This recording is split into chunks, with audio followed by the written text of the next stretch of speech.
আসসালামু আলাইকুম। আজকে সকালবেলা ঘুম থেকে উঠে মনে হলো আমার হেল্পিং হ্যান্ড তো 2 দিনের ছুটিতে গিয়েছে, আজকে তার দ্বিতীয় দিন। আজকে তো আরও বেশি কাজের চাপ, তাই সকাল সকাল নাস্তার পর্ব শেষ করে রান্নার জন্য কিচেনে গেলাম। আর একটু শর্টকাটে রান্না করব বলে সব কিছু কোটা বাছা রেডি শুরু করলাম। লাউটা কেটে নিয়ে ধুয়ে নিলাম, ছোট মাছটাকে ভালোভাবে ধুয়ে নিলাম। আম দিয়ে রান্না করব বলে আমটাও কেটে নিলাম। আর পটলের খোসা আর মিষ্টি কুমড়ার খোসার ভর্তা করব, তাই সেটাও রেডি করে নিলাম। একটা বেগুন ভর্তা করব, আর একটু কেটে নিলাম বাঙ্গি শরবত খাবার জন্য। মিষ্টি কুমড়াটা রান্না শুরু করে দিলাম,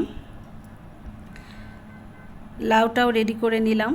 আর 1 কাপ চা খাবো বলে চাটাও জালে বসালাম। এদিকে ছোট মাছ, পেঁয়াজ, মরিচ আর আম দিয়ে রেডি করে নিলাম। ভর্তার জন্য প্রসেসিং শুরু করে দিলাম। একা হাতে আজকে ঝটপট সব কিছু করতে হবে, তাছাড়া অনেক দেরি হয়ে যাবে। বেডরুমে ঢুকে দেখি সব কিছু এলোমেলো, যেহেতু হেল্পিং হ্যান্ড আমার আসে নাই, সব কাজ পড়ে আছে। না হয়েছে ফার্নিচার মোছা, না হয়েছে বিছানা গোছা, একেবারেই মাথা নষ্ট। ড্রয়িং রুমের অবস্থাও খুব খারাপ, সব কিছু এলোমেলো, কিন্তু কি করার, কাজ তো করতেই হবে, ফেলে রাখলে তো হবে না, তাই সব কাজ ধীরে ধীরে শুরু করে দিলাম। এদিকে আমার বেডরুম গোছানো হয়ে গিয়েছে। বেডরুম গোছাতে গোছাতে আমি বাঙ্গির শরবতটা তৈরি করে নিয়েছিলাম।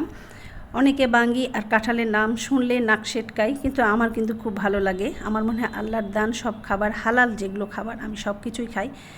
তবে এটা হচ্ছে নিজ নিজ রুচির ব্যাপার, এটা নিয়ে বেশি কথা না বলাই ভালো। তো যাই হোক, আমার ঘরের ফার্নিচার মোছা আর ঘর গুছানো ডান হয়ে গিয়েছে সব।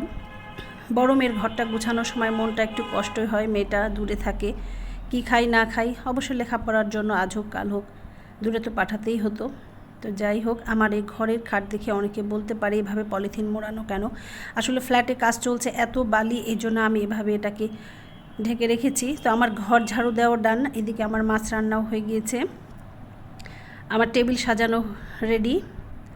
এই যে আমার মিষ্টি কুমড়া, এদিকে ছোট মাছ, আম দিয়ে চচ্চড়ি, ডাল চচ্চড়ি, সালাদ কাটাও হয়ে গিয়েছে, বেগুন ভর্তা, মিষ্টি কুমড়ার পটলের খোসার ভর্তা, আর সাথে ছিল লাউয়ের ঝোল।